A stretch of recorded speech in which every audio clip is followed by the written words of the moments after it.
in the day-to-day, we won't be able to do that. But again, I would request those who are interested in taking up these themes, I'm sure would be able to do so in the last session.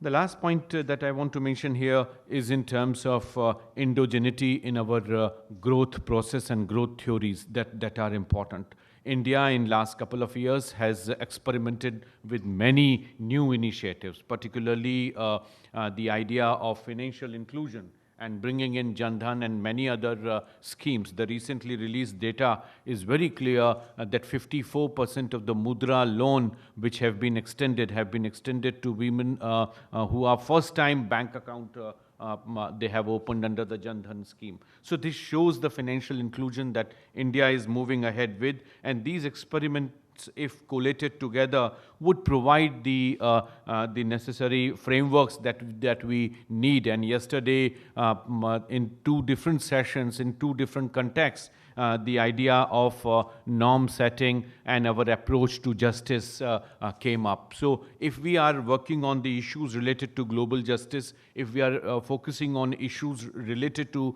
the idea of right to development that Arjun Sengupta stood for, I think it's also important for South Asia to bring back that proposition, as some of us are entering into this zone with higher economic growth and our commitment for regional integration. The issue here is also important when South Asia is also turning into this place for great game, as we saw in case of Central Asia. So more and more of our actors from the global scenario are focusing on or around waters of our region. It is important for the regional actors not just to focus on trade in isolation, but also in the larger global settings. I'm sure we have a very rich and very hectic day ahead. And I must thank UNSCAP for partnering with RIS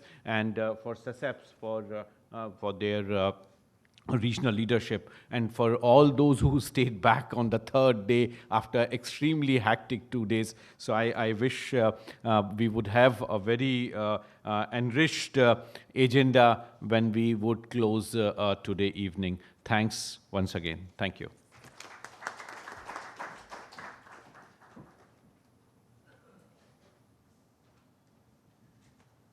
So with this, we come to a close of the inaugural session. Once again, I express our gratitude to all the distinguished panelists.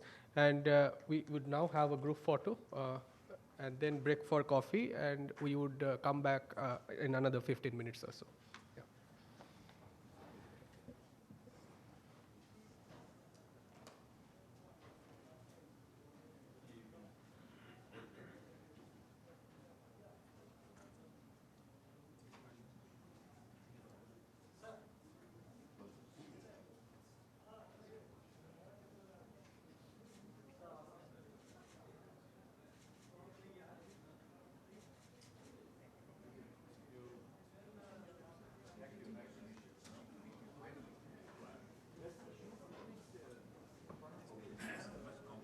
Welcome to all the panelists, and over to you, sir, for leading us in this session.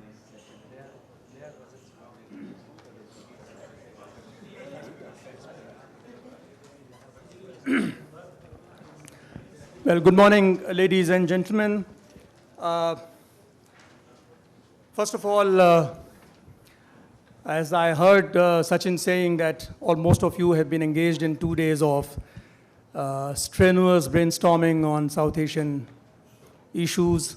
And now we are more focused on three areas identified by the organizers. Let me first begin by thanking the organizers for creating this panel and giving me the opportunity of moderating this discussion.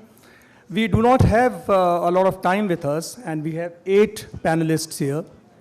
And therefore, we need to make good use of their capacities and expertise. And therefore, what I propose to do is bring up a few questions and raise them with a specific panelist. to respond, because I think if you all start speaking, then even the entire forenoon will be less for us. So now we are meeting today in a global backdrop where huge amount of churning is happening. There are questions around the multilateral trading system. There are questions around unilateralism. And we have seen the emergence of unilateralism not necessarily coming from the United States, but also happening on the East in different ways. You have the Trumpomania, which is giving you high tariffs on specific products, value chain getting affected, and therefore no one is really left out unimpacted by what Mr. Trump is doing. On the other hand, you have initiatives which essentially have been, well, marketed as infrastructure initiatives for global integration, but there is a certain amount of unilateralism there. And we need to understand, where do we figure in all this? So my first question is actually on this backdrop. I would like to know from some of the panelists, and I'll pick up Mr. Salim Rehan for this, first of all, because that's the way we are positioned here. I mean, how does he look at the emerging global trade scenario in the context of what is happening in the US and what's been the responses coming out from different other trading partners of US? And how do you position in the context of the impact and the potential responses to that impact in South Asia? Mr. Rehan. Thank you, Mr. Chair. I think this is an excellent opportunity to share ideas and views here. I fully agree with you. The changing global scenario is actually impacting quite a lot in the countries in South Asia, and they have to devise their own strategy, trade and investment policies, how to deal with these changing, emerging global scenarios. And also the way the South Asian countries, they are at different developmental stage, that is also being kind of, would be related to how they deal with these issues. But I think when I look at the kind of the process, as a region in South Asia, it emerged, and the way if it wants to really respond these emerging global challenges as a region, I see there are several weaknesses, and I think we have discussed this quite a lot over the last 2 days, and this morning too, eminent speakers, they talked quite a lot about the challenges in South Asia when it comes to work as a region, rather than as a kind of in isolation, the individual countries face these global challenges. I think when it comes to these the regional challenges, to deal with the global challenges, I think we have already heard about quite a lot about these tariff issues, non-tariff issues, trade cost, high trade cost, and then huge structural imbalance in this region, like in the sense India is at the center, which occupies more than 70% of GDP, population, and it's a landmass. So it's a kind of, we don't see this kind of feature in any other part of the world, which actually shows that India has to take a major lead. If you just, it's not just the size factor. How do you translate into, a kind of region to respond the region as a whole? I think India has to play a due role. But keeping in mind these things, I think if we just approach these problems in a mechanical way, there is probably, we discussed quite a lot about how to deal with this. When you look at the SDGs, in this global changing scenario, I think the first and foremost, probably the response is very much mechanical. We have to address these goals, in these, achieve these targets and this and that. But I think there are two fundamental issues which are behind, behind this mechanical kind of stuff. And I think these are something missing in our all discussion. With the chair's due permission, I just very quickly go on to these two fundamental issues. I think unless and until we get these two fundamental issues correct, as a region will fail to actually respond to these emerging global challenges. First is, of course, I think there is a kind of lack of convergence of developmental policies in South Asia. What we see, 8 countries, they probably move into different directions in terms of, when it comes to investment policy, when it comes to trade policy, when it comes to different other development policies, which we don't really see in Southeast Asia or East Asia. So this is something very important. And I think here comes the SDGs, which has given us a prime opportunity to really kind of converge our developmental policy to come to an agreement. And second, I think, which we talk probably quite a lot about political will in South Asia. How do we really challenge, or how do you handle these challenges? But I think if we put these things together, what I understand that there is a serious problem of political settlement at the regional level.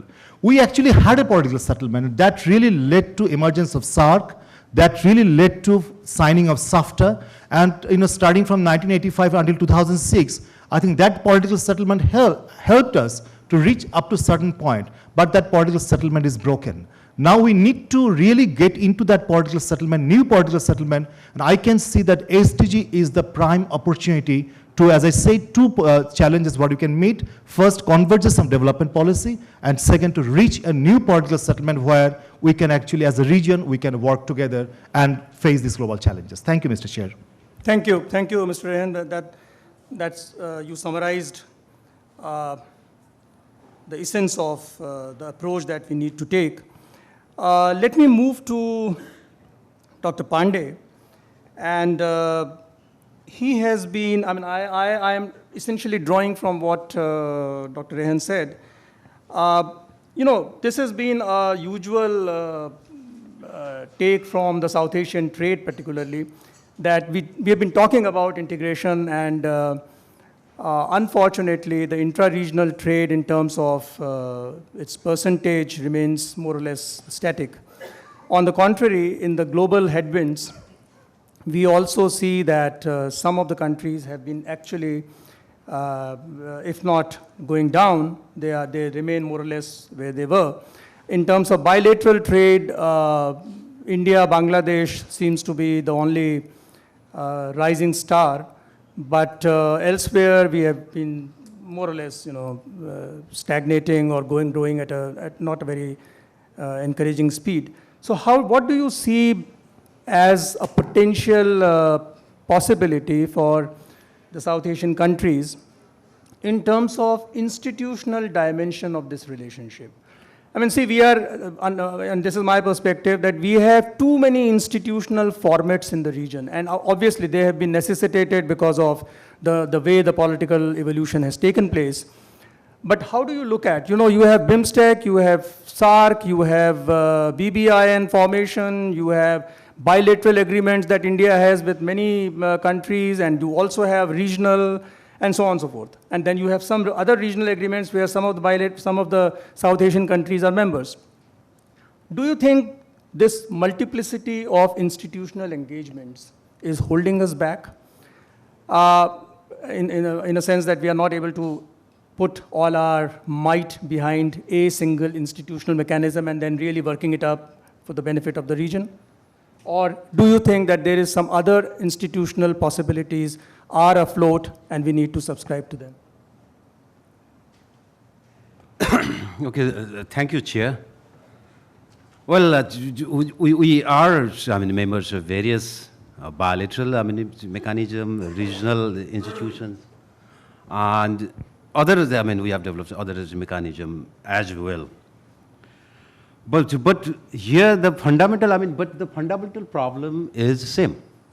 Like, when you talk about BIMSTEC or you talk about SARC, or maybe, in some other bilateral relation, here the major player is India. When you talk about BIMSTEC, more than 75% of the GDP, India contributes in BIMSTEC. Similar is the case in SAFTA.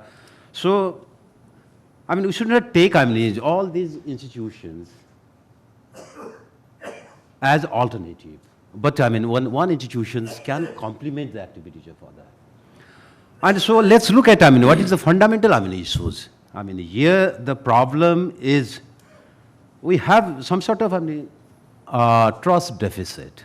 Trust deficit in the sense, if you look at SARC, we have some complicated history. And another factor, including in BIMSTEC, we have asymmetry in size. So that give rise to some sort of mistrust and some sort of suspicion. And another factor, whether it is in BIMSTEC or in SARC, there is trade deficit.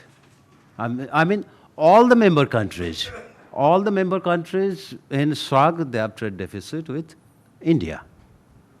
And similar is the case even in case of BIMSTEC.